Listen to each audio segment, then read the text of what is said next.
What's up YouTube, Saf here on Super Saf TV, and in this video I'm going to be comparing the specs and features of the Apple iPad Air 2 to the Google Nexus 9.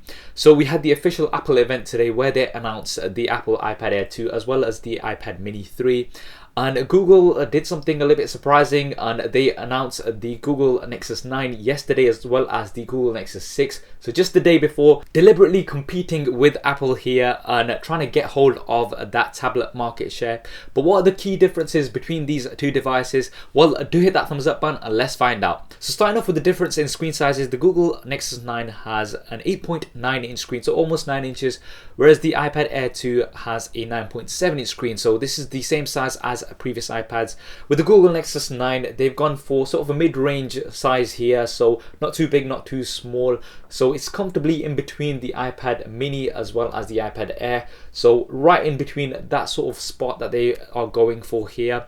So you do have a larger screen on the iPad Air 2. Resolution wise, they are exactly the same, so that's 2048 by 1536 pixels, and this is at a 4:3 ratio. So this is interesting to see, an interesting move from Google. Traditionally we've had 16:9 resolutions for the Nexus 10 as well as the Nexus 7, but they have now gone for the 4:3 ratio that we've got on the Apple iPad Air. Now in terms of the PPI, because of that slight difference in the sizes of the screens, you've got 281 PPI on the Nexus 9. On the iPad Air 2, you've got roughly about 264 PPI. So you've got a slight edge here in terms of the PPI on the Nexus 9. Nothing really in between them. You're not going to really notice much of a difference at that resolution. Both of them have a great resolution higher than 1080p HD. Now the difference in screen sizes also goes towards the difference in sizes of the devices. The iPad Air 2 does come in slightly larger in terms of the height and the width. It's roughly about 11.8 millimeters larger in terms of the height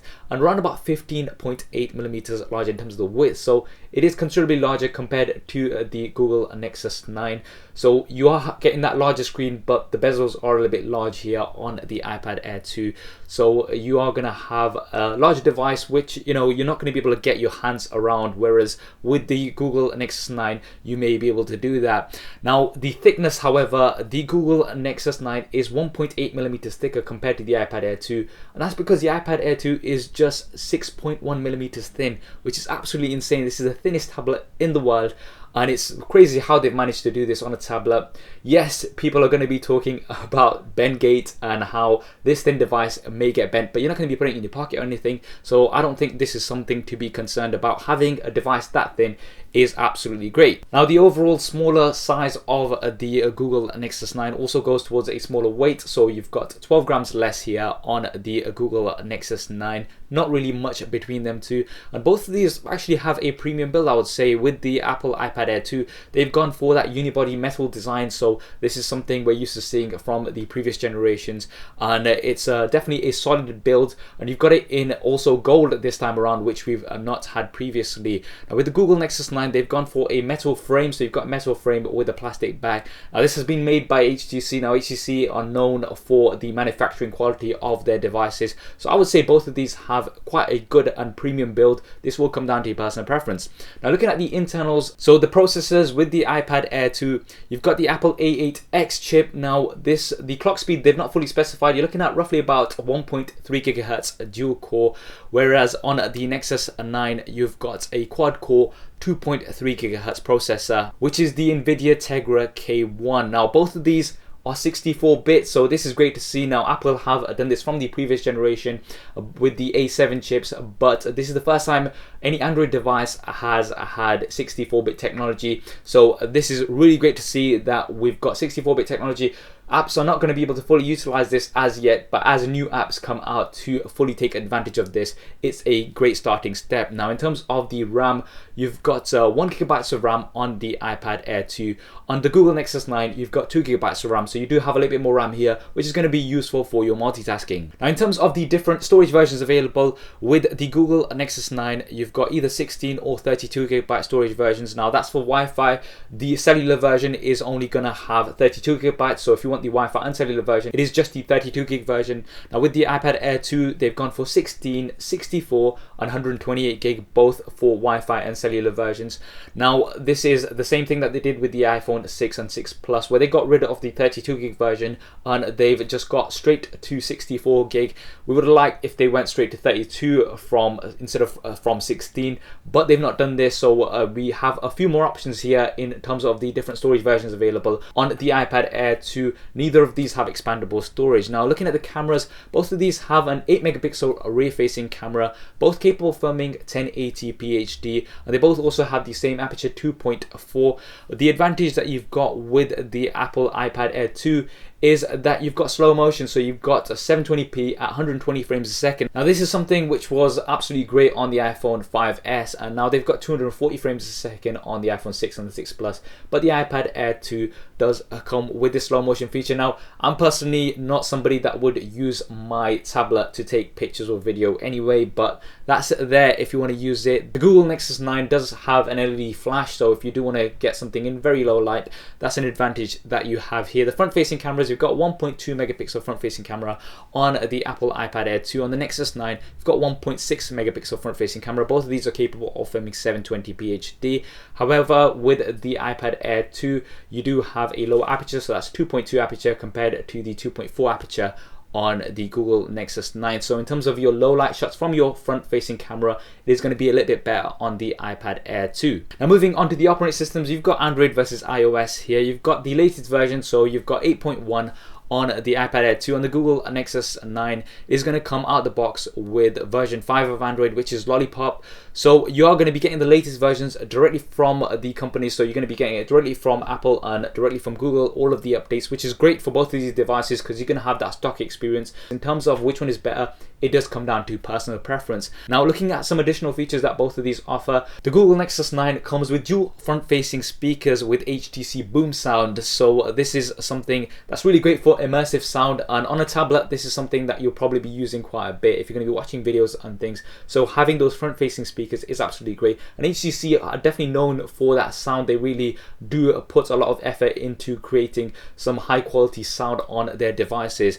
With the iPad Air 2, you've just got the standard bottom facing speaker that you've had on previous devices, so it's not the same experience that you're going to be getting. But on the iPad Air 2, you do have Touch ID, so this is the fingerprint scanner on the home button. This is something that I would have thought that they would have included from the iPad Air 1, but they've introduced it now on the iPad Air 2, which is absolutely great. This is probably the best fingerprint reading technology that you've got on any device out there at the moment. It's absolutely great, works brilliantly on the iPhone 6, on the iPhone 6 Plus, on the iPhone 5s, and it's great to see that they've incorporated this now with the iPad Air 2. Now in terms of the batteries, with the Google Nexus 9, you've got a 6700 milliamp battery. With the iPad Air 2, they've not actually specified the exact size of the battery. It is smaller compared to the iPad Air initially because it is the smaller size device, just 6.1 millimeters thick. They are claiming roughly about 10 hours of usage on both devices, so you are expected to have roughly about the same amount of usage out of these. With these tablets, previous versions have been absolutely great in giving you a full day of heavy usage, maybe 2 days of heavy usage, and maybe a week of light usage as well. So this is something that I don't think you have to worry too much about in both devices. Now finally, looking at the price, so looking at the base 16GB Wi-Fi only versions, this is just to see the difference in value between both of these devices. The Google Nexus 9 is going to be coming out at $399. Now in the UK, they've not confirmed the pricing, but you can expect roughly about £339. Now with the iPad Air 2, you've got the standard pricing structure that you've had with previous iPads, so it's $499 or £399 here in the UK. In terms of availability, both of these you can pre-order them from the 17th of October, and they are going to be available soon. So the iPad Air 2, you're looking at end of October, so from next week, whereas with the Google Nexus 9 it's beginning of November, so you're going to be able to get hold of the iPad Air 2 quicker compared to the Google Nexus 9, but the Google Nexus 9 is coming in cheaper compared to the iPad Air 2. So those are the key differences between the iPad Air 2 and the Google Nexus 9. I think both are offering some great features, and it's great to see that we've got both the stock experiences from the manufacturers here. So you've got Google and Apple the way they are intended to be. Which do you think is better? Do drop me a comment below and let me know your thoughts. I hope you enjoyed this video and found it useful. If you did, as always, please do hit that thumbs up button for me. It really does help me out. And why not subscribe to the channel? I've got plenty more content coming up on here. Thanks for watching. This is Saf on Super Saf TV. and I'll see you next time. If you want to see more regular videos like this one, then be sure to hit the subscribe button, which will be below. If you're on a mobile device, it may be somewhere else. If you want to see my previous related video, then hit the link right here. If you want to stay in touch over Facebook, Twitter and Google+, then all of the addresses will be there somewhere, as well as direct links in the description below. Okay, if you're still watching, then that means you've not done one of those things, so no. Yeah. Anyway, I'm just gonna go downstairs. See. Okay. There isn't really a downstairs. Anyway, so yeah.